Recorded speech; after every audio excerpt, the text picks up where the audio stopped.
26 Days, by F. Guzzardi, Prologue.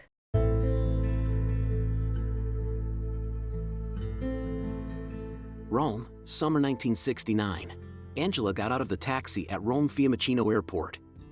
Blonde hair, thin face. Her eyes were full of hope. Let's imagine a thread of sadness suffocated by the circumstances.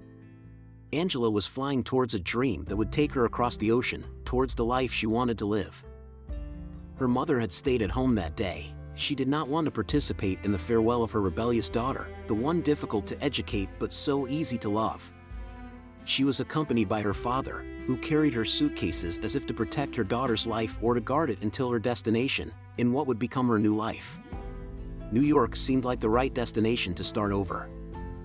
He followed her to boarding and let out a tear. She kissed him on the forehead like someone who knew she had to return. Paris, autumn 1972.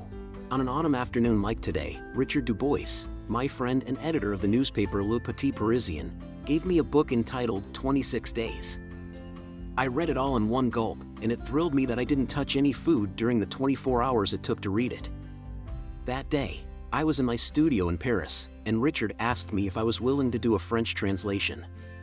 I replied that I would need time for an objective assessment and would call him as soon as possible.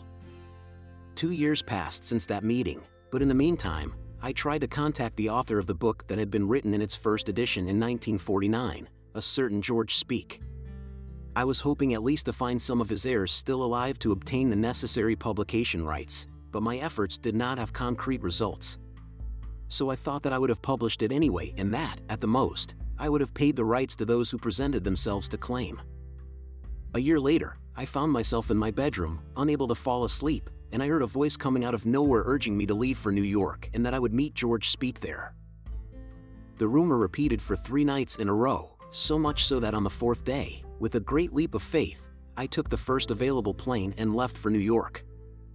During the long flight, I went through all the most critical passages in the book.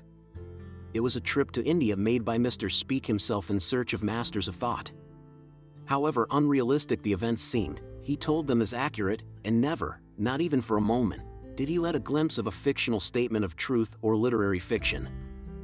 The hypothesis of the figure of Christ in the Himalayan scenarios fascinated me.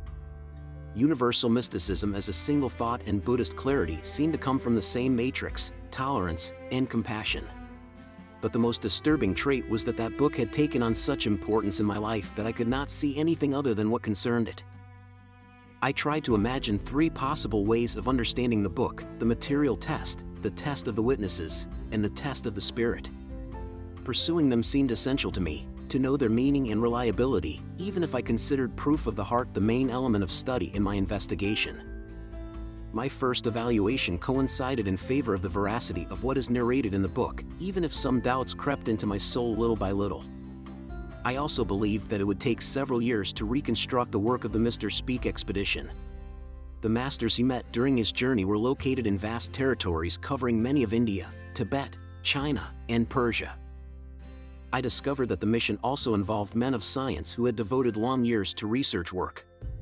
Some of them decided to stay forever in those places.